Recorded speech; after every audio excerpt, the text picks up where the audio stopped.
Hi, welcome to SBR Videos. I'm Peter Loshak. We are covering the college bowls right now with Joe Duffy from OffshoreInsiders.com. His long-term record of success is perfectly suited to finding edges in the bowls. He's given us a lot of great advice so far this year, and we already have one bowl in the can. Joe Duffy did cover that one with us and gave us a winner on it. Right now he's going to cover Georgia Louisville. Joe Duffy, thanks for being back with us. Thank you for having me, Peter. All right, Joe, you've really impressed me with your awesome insights this year. And you tell us how you've been doing at your website recently. You told me that you gave Oakland in the NFL as your money line play of the year last week. Yeah, that was against Buffalo. I know there's a lot of time between the time we're recording this and some of these games are being played, but as I record this, as we record this, 8-2, our last 10 in football, but that includes a money line game of the year on Oakland plus a 231 against Buffalo. We are 3-0 with bowl premium plays as we file this report, and by the time you watch it, going to be a whole lot better. We've got all our insights at OffshoreInsiders.com. All right, sounds great, Joe. Well, the Belk Bowl, Belk, of course, an awesome mainline department store, 305 stores across the South.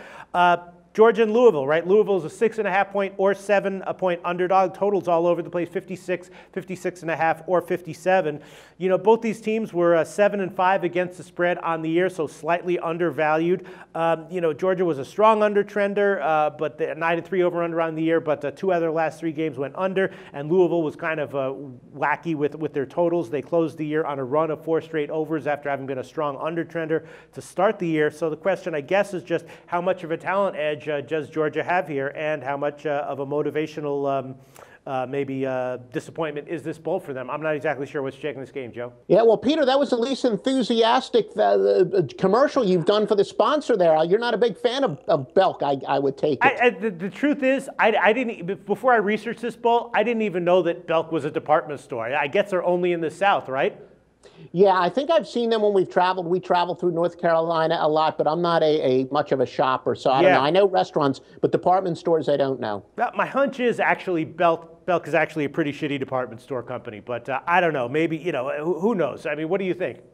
I will ask my wife. I'll have a definitive answer for you our next session. Hey, I could be wrong. All right, let's get to the game here. Georgia, Louisville. What's your take? Do you think Georgia outclasses Louisville in terms of talent? Well, yeah, they definitely do, but I'm actually going to go with the over here. And part of the reason is, look, we know that Georgia, their offense with the Todd Gurley in and out, and then, you know, was he going to come back? And then once he comes back, he gets injured again. They've certainly had some distractions, and they had some problems getting chemistry. And Georgia's had more than their share of injuries over the years, and of course, a big suspension when it comes to running backs. But look, they've got the young talent. Running back Nick Chubb, he, of course, emerged out of nowhere. You know, Georgia's just a team that every time they lose a running back, it happens, really going back to Isaiah Crowell a few years ago when they lost him, and they keep putting somebody. That's how Gurley, in fact, emerged. But they just are so deep at running back. But I think with so many young players coming back next year on offense in particular, that their offense is going to be more than